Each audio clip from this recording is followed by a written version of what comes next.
Урматтуу мекендештер, Орда каланын ардактуу тургундары, кадырлуу меймандар.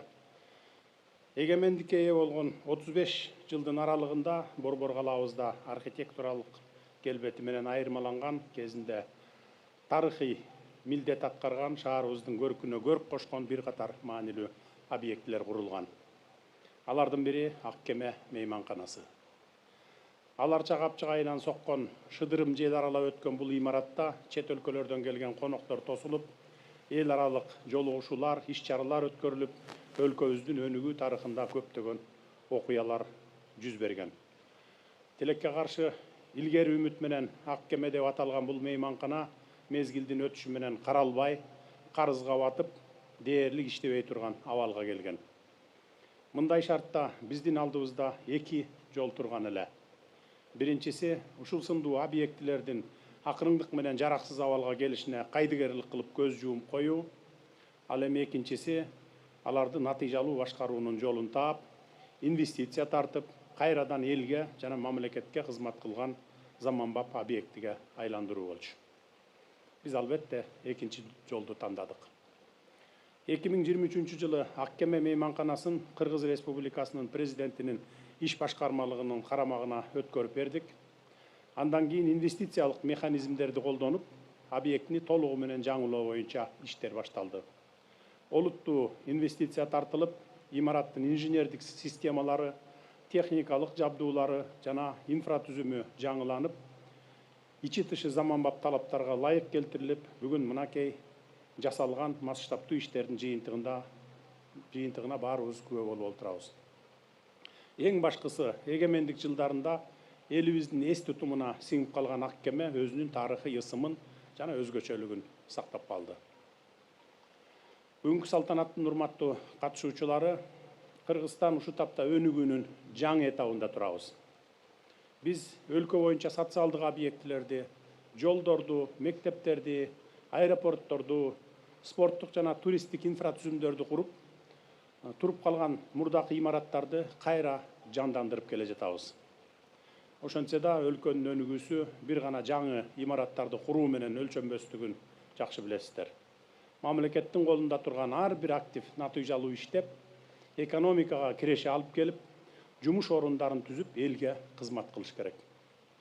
Бүгүнкү күндө Аккеменин жаңыланышы дал ушундай мамлекеттик мамиленин айкын бир мисалы десек болот.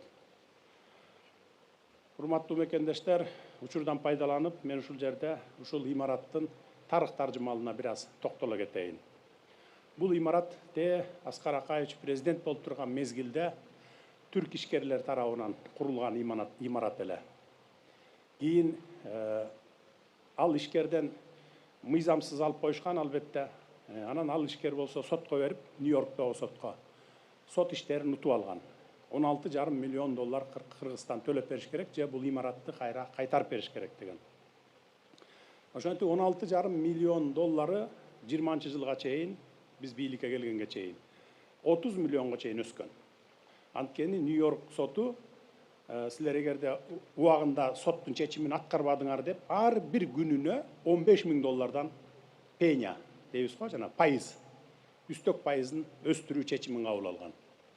Ошентип, биз келгенден кийин сүйлөшүүлөрдү жүргүзүп жүрүп, түрк ишкерлери менен ийге келтирип, тынчтык келишими менен бүтүрүшөлү деп туруп, болгону 6,5 миллионго чейин түшүрүп, 6,5 миллион мына төлөп берели, ошо менен анда баягы мировой келишим түзөлүп, силер соттогу дооматыңарды кайра алгыла деп, мына 23 жылы, 21 жылдан 2 жыл бою сүйлөшүп жүрүп отуруп, ийге келтирип, анан кийин бул имараттын башын бошотуп алып, соттон кутулганбыз.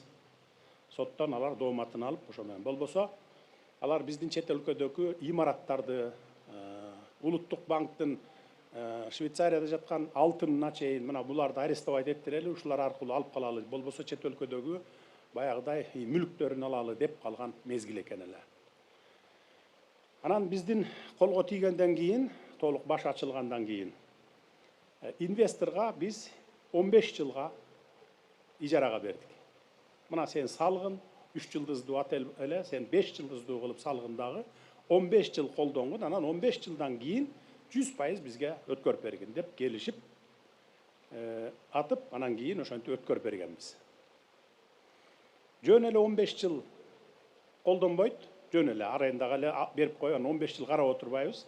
Бүгүнкү күндөн баштап айына 60 миң доллардан мамлекетке аренда төгүп турат. 60 миң доллар.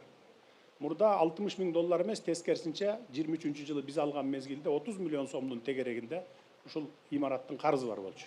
Ар кайсы төлөмдөргө, жана коммуналдык төлөмдөргө.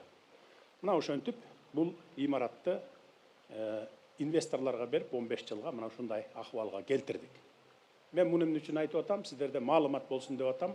Анткени жана чет өлкөгө чыгып алып, жалган маалыматтарды токуп үрүп аткандарга ишенип албагыла деп атам.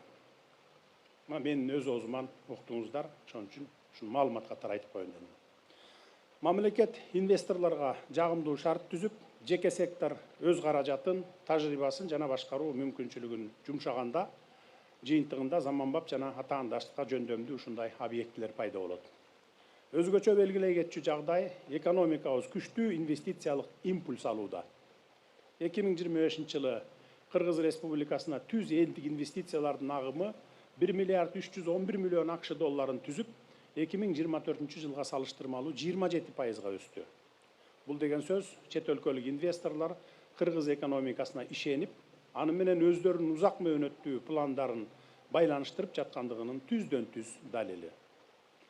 Ошондой эле мамлекеттик жеке өнөктөштүк борборунун долбоордук портфелинде үстүбүздөгү жылга карата жалпы көлөмү 456 миллиард сомдон ашуун 90дон ашык инвестициялык долбоорлор бар.